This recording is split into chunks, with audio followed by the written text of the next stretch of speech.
Welcome to This Explainer. Today, we're diving into a profoundly moving piece of speculative fiction that's really going to force us to reevaluate something we honestly do every single day. We're unpacking the devastating emotional reality of a world where humans physically cannot lie. But, instead of looking at how this totally upends governments or global economies, we're zooming way, way in. We're focusing our lens entirely on a single, incredibly intimate space, a quiet hospital room. So, here's how we're going to break this all down today.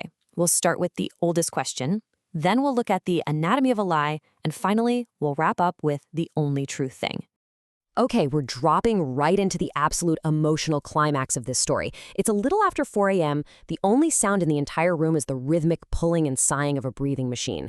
A son, Daniel, has been matching his own breathing to this machine for 4 straight days, just rising and falling with his dying father's chest, kind of like they're adrift on the open water.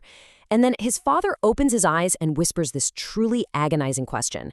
Is it going to be all right? And it's just a whisper with almost no air behind it. It literally costs him something just to ask it. Which brings us to part 1, the oldest question. We really need to understand the immense historical weight behind this one single whispered question before we can even begin to grasp the tragedy of what happens next. Because this isn't just a random late-night question, right? It is the foundational question of their entire relationship. Across 40 years, we see these intense moments of vulnerability.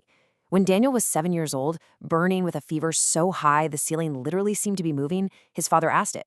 The night Daniel's mother left, as his dad stood in the kitchen just aimlessly holding an unused dish towel, he asked it again. And now, in the present day, in this cold hospital room, he's asking it one last time. In the face of overwhelming fear, the father has always sought reassurance from his son. And every single time, across those 4 decades, Daniel provided the exact same answer. He gave his father the small, profound mercy of a comforting lie.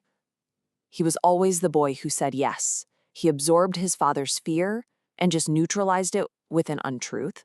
It was this perfectly functioning system of emotional support between them. Let's move into part 2, the anatomy of a lie. So now we uncover the chilling macro twist of this universe that makes this specific bedside moment so incredibly harrowing.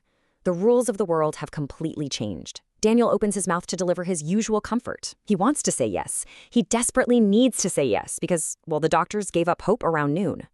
But instead of comfort, his body goes through this visceral, step-by-step physical process of entirely rejecting the untruth. The sentence forms in his mind, but then it violently stops right behind his teeth. The text actually describes this physical sensation so brilliantly, it feels exactly like that sudden, awful jolt of your foot finding a stair that is simply not there. His own biology is literally overriding his compassion. The source material uses this striking metaphor to define what a lie has actually become in this new reality. It's perfectly whole and true-shaped in the mind, yet completely useless. It's a key that no longer fits any door in the world. The intention to comfort is entirely intact, but the physical mechanism to deliver it, that has been completely revoked. And there's a really stark contrast here that we have to talk about. When people in this world lost the ability to speak untruths, everyone thought of it as this massive, sweeping public matter. They expected the loss of lying to strictly revolutionize things, politicians' speeches, complex insurance forms, sneaky advertising campaigns. But what society completely failed to anticipate was the devastating private, micro-reality of losing our ultimate emotional shield. Nobody thought about the loss of merciful, comforting lies. Nobody prepared for a son sitting in a quiet hospital room, entirely unable to soothe a dying man's fear. And that takes us to our final section, the only true thing. So, how did 2 people possibly adapt and find any sort of resolution when they are suddenly, violently stripped of the mercy of falsehoods? Daniel's body has flat out refused to let him say yes.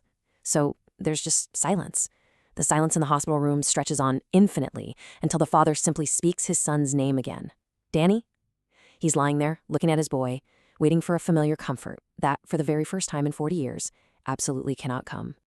This silence ends up acting as a brutal confirmation. The boy who always said yes is saying nothing at all. And remember, this father spent 40 years reading his son across kitchen tables. He knows him inside and out. So the sudden, gaping absence of a reassuring yes speaks so much louder than any words ever could. The silence becomes its own plain, unavoidable answer. The father hears the terrible truth right there in the quiet. Cornered by his biological inability to lie, Daniel pivots. He frantically searches for something, anything he can actually vocalize, and he gives his father the absolute only true thing he has left to offer. He says, "I'm here. I'm right here. I'm not going anywhere." A man, we quickly realize how wildly insufficient the unvarnished truth feels in this exact moment. Saying "I'm here" was so much smaller than the lie of "it's going to be all right." It fixed nothing. It promised nothing. It held back not one single inch of what was coming for them both. It absolutely cannot stop the inevitable, leaving Daniel with nothing but his own two hands to somehow catch and hold his dad's fear. So Daniel just takes his father's hand on the blanket. They sit there, accompanied only by the endless sighing of the breathing machine. And after a while, his father responds with these two incredibly heavy words, "I know." The profound tragedy of this new world is perfectly captured right there in those two words. What exactly did the father mean when he said, "I know"? Did he mean, "I know you're here, my son"? Or did he mean, "I know it isn't going to be all right"? The author tells us that it was not clear, and it never would be, because in this brutal new reality, both of these interpretations are undeniably true. Now humans are forced to bear the crushing weight of stating and acknowledging both realities at exactly the same time. There is just no soft place left to hide. As we leave this small room going up and down, adrift on the dark water, this explainer leaves us with a final, really provocative thought to chew on. How do we comfort each other in a world without the mercy of a lie? Somewhere outside that hospital room, a whole world is trying to learn to live without its last soft comfort. And they're finding out, one small room at a time, that they simply can't. Thank you so much for joining me as we unpacked this incredibly powerful story today. Keep questioning, keep learning, and I'll see you next time.